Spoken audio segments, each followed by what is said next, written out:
Sareri hovin mernem, hovin mernem, hovin mernem. İmyari boyin mernem, boyin mernem, boyin mernem. El advenimiento de Abderramán III en el año 912 existían dos grandes problemas en Al-Ándalus: la expansión por el norte de leoneses, castellanos, navarros, aragoneses y catalanes que habían logrado forzar la estructura de defensa del Estado cordobés, y por otro el peligro de desmembración interna del propio Estado. Abderramán no siguió la política tortuosa y vacilante de los anteriores emires, sino una línea decidida y audaz. Su campaña contra Omar ben Hafsun fue enérgica y sin titubeos, y el propio soberano se aventuró por los vericuetos y senderos casi inaccesibles del sistema penibético. 15 años pasaron hasta que pudieron ser reducidos los rebeldes pero Abderramán siguió tenaz en su empresa, como si el tiempo no contara para él. Sin abandonar su campaña contra los guerrilleros del sur, Abderramán envió en 917 su primera expedición contra los leoneses, una expedición que fue vencida en San Esteban de Gormaz. Había minusvalorado la capacidad militar del reino leonés, pero con su inusitada energía no dejó pasar mucho tiempo para el desquite. En el 920, con un poderoso ejército, inició en persona otra correría victoriosa por tierras de Osma, Clunia, Tudela y Calahorra, logrando derrotar en Valdejunquera a las mesnadas cristianas que cometieron el error de aceptar batalla en llano. En el 924 lanzó de nuevo sus huestes hacia el norte, llegando hasta Pamplona y rechazando 2 veces a las tropas cristianas. Al otro lado del estrecho se le presentaba al príncipe cordobés otro problema: el creciente poderío de los fatimitas. Eran estos los descendientes de Fátima, hija de Mahoma, que se consideraban con derecho al califato y no reconocían la autoridad religiosa ni política de los abasidas. Se establecieron en Kairuán y lograron separar del imperio árabe la mayor parte del norte de África entre el 909 y el 934. Pero su acción no solo era secesionista con respecto a Bagdad, sino que aspiraban a la integración de todos los países musulmanes en su órbita política, amenazando de esta manera por igual a orientales y occidentales, y por tanto también a los territorios del propio Abderramán III. Queriendo demostrar una superioridad con relación a los fatimitas norteafricanos, Abderramán en el año 929 proclamó el califato cordobés.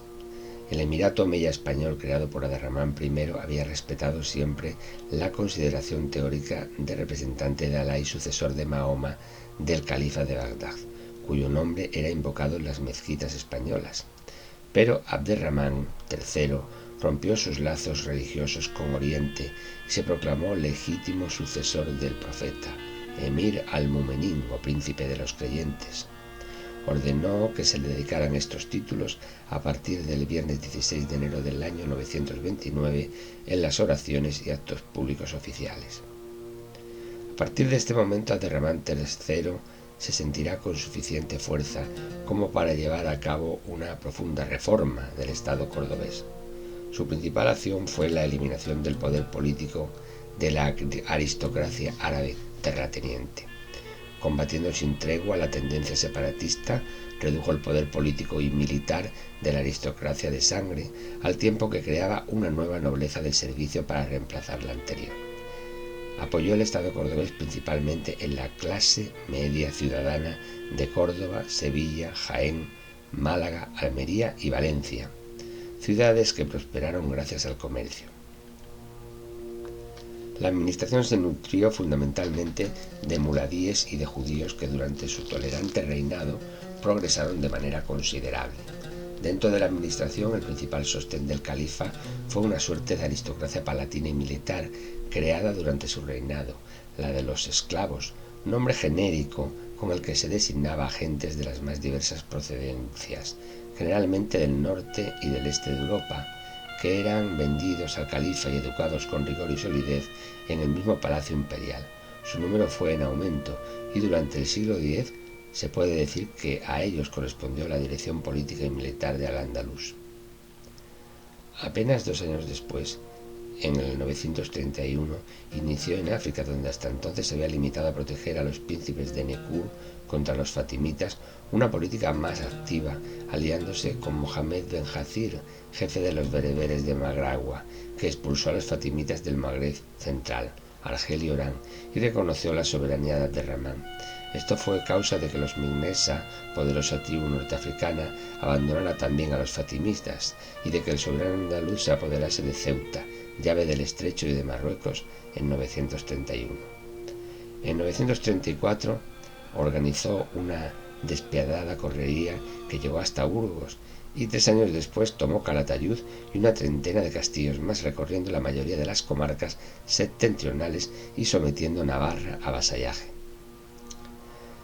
En el 939, queriendo contrarrestar el avance cristiano en el Duero, dirigió la mayor expedición guerrera del califato contra el reino de León.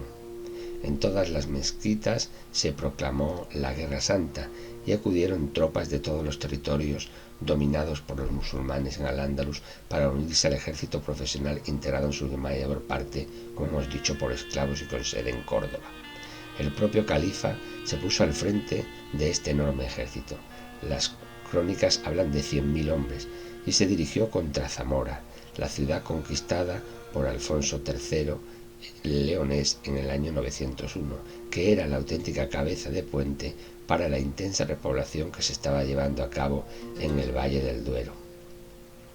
El rey leonés Ramiro II estaba prevenido y, en alianza con el reino de Navarra y la asistencia del conde de Castilla, planteó batalla en la villa fortificada de Simancas.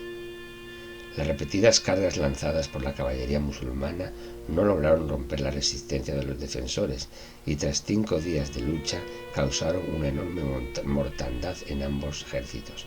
Dicen las crónicas rememorando la batalla, y tan grande fue la mortandad que hubo allí que no hay hombre que lo pudiera contar. El califa optó por lo que creía una retirada a tiempo, pues llegaría a Córdoba con la mayor parte de su ejército y haría pasar su fracaso como una expedición de castigo más al orgullo del reino de León. Pero minusvaloró la capacidad de combate de los ejércitos cristianos. Ramiro II, alentado por la retirada, salió en su persecución, que duró varios días, y terminó en una emboscada, según el cronista árabe Al-Muqtabis, en una zona de barrancos no localizada, que denomina Alándega, donde fue capturado el gobernador de Zaragoza, y el propio califa logró escapar a duras penas. Fue la primera victoria de los cristianos frente a las tropas andalusíes, hasta entonces consideradas poco menos que imbatibles, y tuvo repercusión fuera de la península. El califa, airado, imputó el fracaso a la falta de coordinación y a la inoperante rivalidad de sus generales, y a su llegada a Córdoba, cuenta Al-Muqtabis, mandó crucificar en las plazas a 300 militares como castigo. La consecuencia de la derrota fue que se asentó definitivamente la repoblación cristiana en la cuenca del Duero, a cargo de León y sobre todo del joven reino de Castilla, que inició a partir de este momento su independencia y cuyo control sobre el Duero ya no fue puesto en jaque. A partir de Alándega, Abderramán III nunca más salió de Córdoba para comandar en persona los ejércitos musulmanes, que a partir de este momento en la península se limitarían a realizar aceifas, es decir, expediciones rápidas de destrucción y saqueo sin pretender un verdadero asentamiento en el territorio de conquista.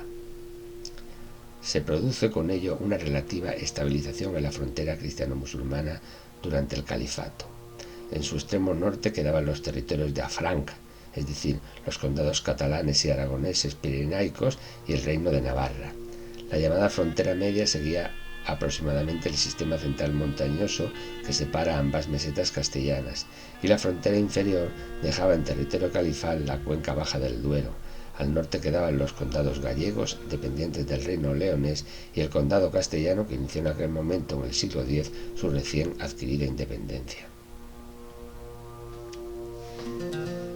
El éxito de su política contra los propietarios de grandes latifundios de la nobleza árabe generó un cambio en el sistema de producción de la tierra, extendiéndose el sistema de aparcería. La parcería estableció un contrato entre dos hombres libres, el dueño de la tierra, Amir, y el colono Sharik, que no era considerado como esclavo. Este se comprometía a entregar una parte de las cosechas que nunca excedía de la mitad. Estas condiciones mejoraron la situación de los cultivadores del campo en relación a la situación con los visigodos. La parcelación del campo y la distribución de los nuevos cultivos, el arroz, la caña de azúcar, el algodón, los cítricos y los frutales como la higuera, el almendro, el manzano y el granado, a los que había que añadir la tríada mediterránea, que ya se cultivaba en la península, en particular la producción de aceite de oliva, principal producto de la exportación del califato cordobés. El comercio del Mediterráneo, dominado por los árabes, afluyó de modo espontáneo a los puertos de Al-Ándalus, donde se intercambiaban todo tipo de productos. Allí llegaban los comerciantes del Oriente, los piratas con sus esclavos y hasta los varegos del Mar del Norte con su ámbar y las pieles para intercambiarlas por sedas, joyas y sobre todo el oro en moneda. Las monedas de oro del califato cordobés se conservaban por los europeos como objeto precioso y no solían usarse como moneda. El tesoro público, que hallara exhausto a su venimiento a Abderramán, llegó a ser el más próspero de todas las monarquías contemporáneas. Con el tercio de las contribuciones cubría las necesidades de su imperio.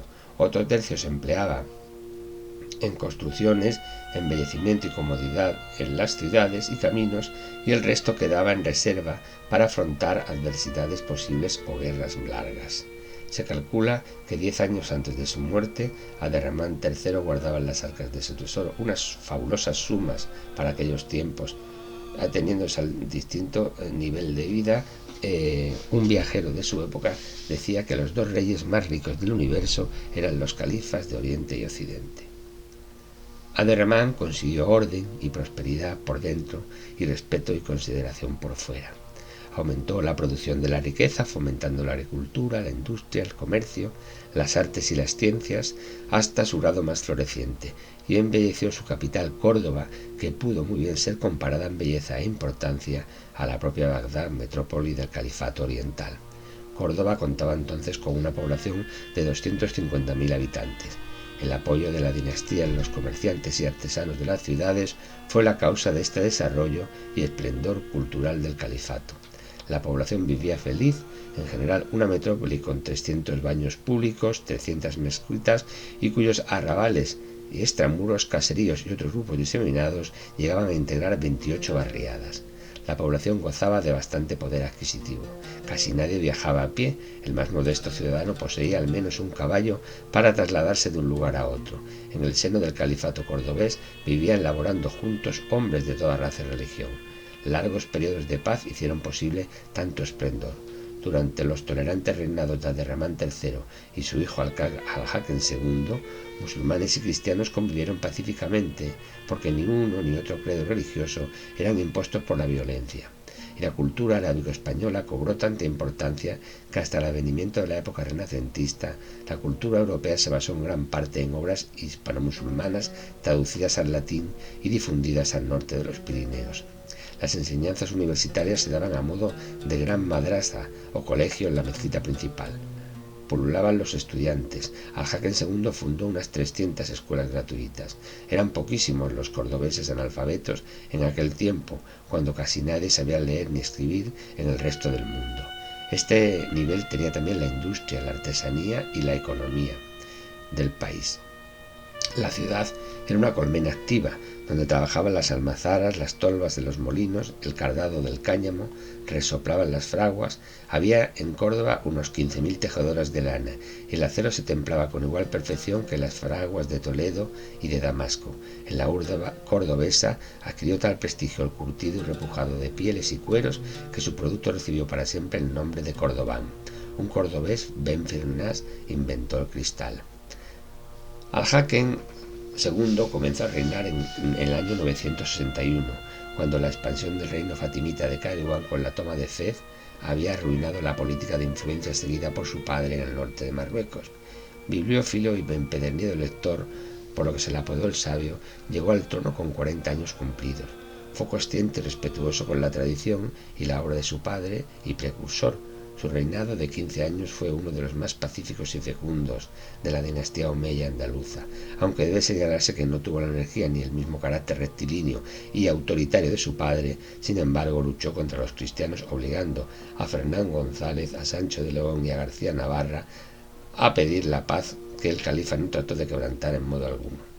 También en el año 966 fueron rechazados con éxito un intento de desembarco de los vikingos o machus, piratas normandos, daneses en su mayoría, que penetraban a través del Guadalquivir.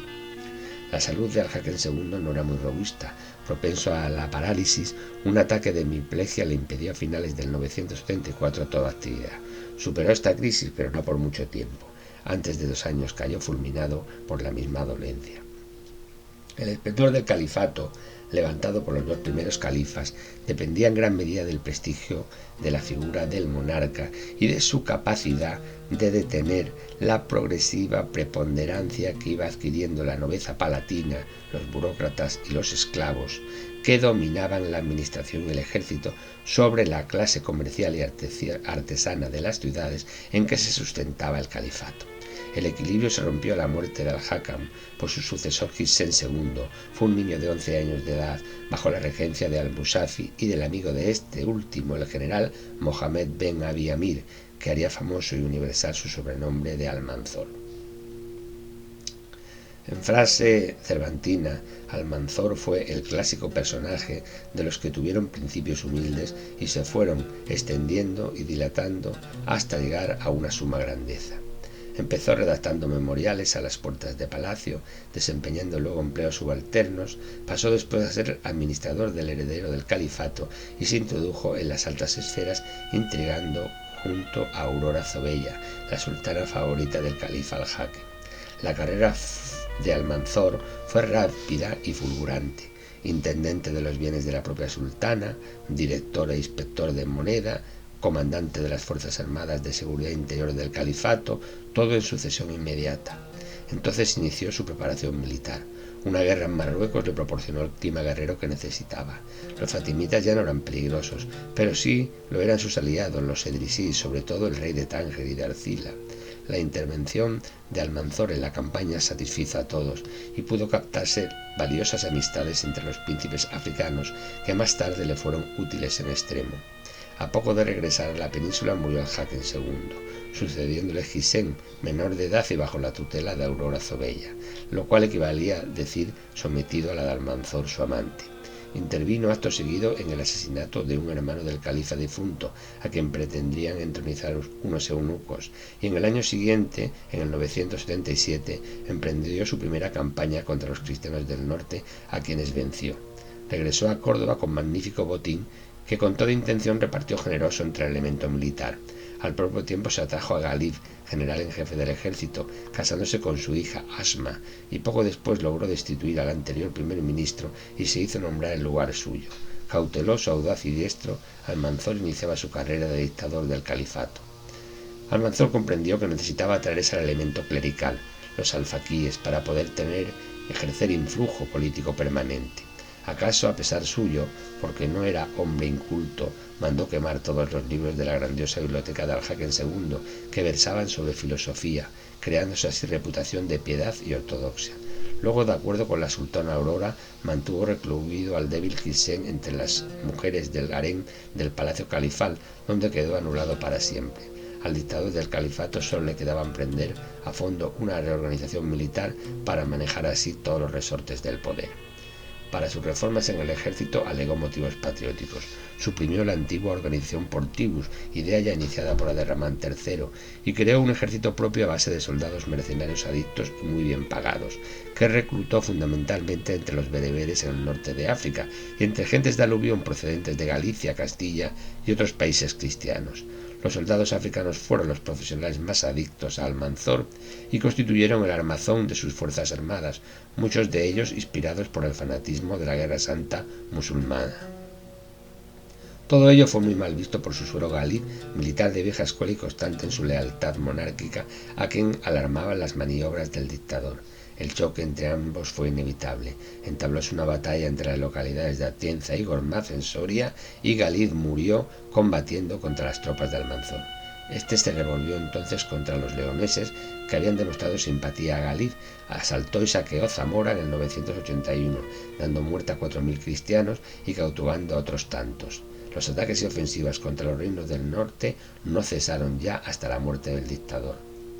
El gobierno de Almanzor pudiera muy bien titularse el de las 50 campañas, porque este fue el número aproximado de ellas que emprendió, por lo regular 2 cada año. De entre ellas cabe resaltar 2, la que realizó contra Cataluña y Barcelona en el 985, que después de 6 días de asedio entrar en Barcelona fue tomada e incendiada por las tropas de Almanzor, siendo muerto o cautivo la mayoría de sus habitantes, y la que en 997 realizó contra Santiago de Compostela por su valor simbólico, cuya basílica fue arrasada.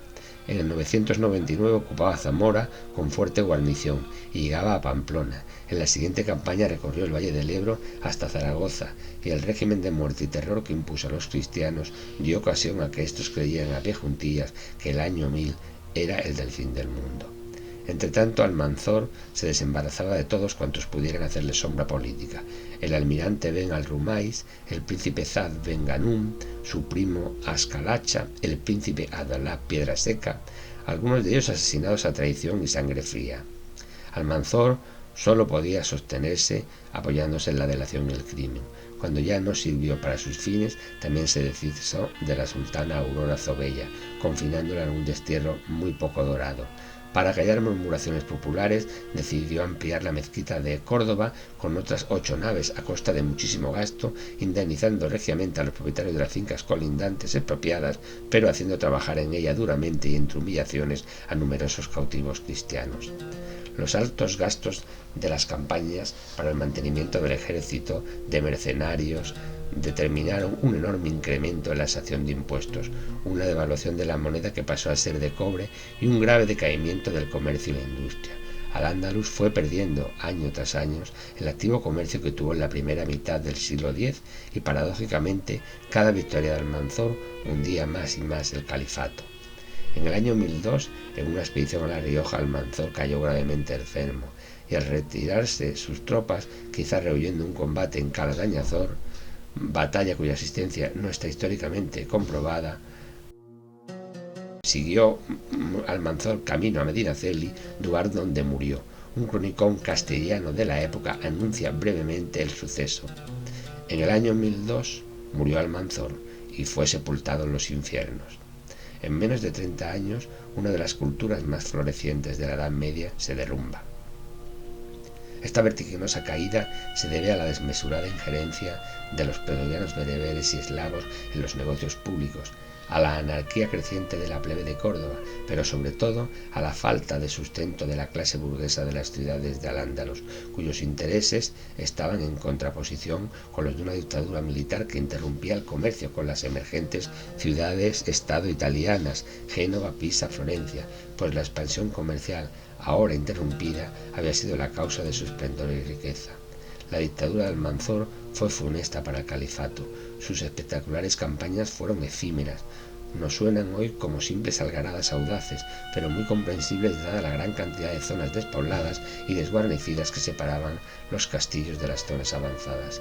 A tal efecto, y resumiendo, dice el gran historiador español Jaume Vicent Vives: drenados los principales recursos financieros de Al-Ándalus hacia las empresas militares de Almanzor, pudo éste asestar durísimos golpes contra sus adversarios del norte. León, Compostela, Barcelona, muchas otras ciudades y monasterios de León, Castilla y Cataluña conocieron el hierro y el fuego musulmanes, pero aunque los cristianos fueron impotentes para resistir a las huestes califales en campo abierto y aún tras las ciudades muradas, las fronteras apenas sufrieron modificación. Ello demuestra que en estos momentos los límites entre la cristiandad y el islam eran ya límites humanos de población, no coberturas estratégicas.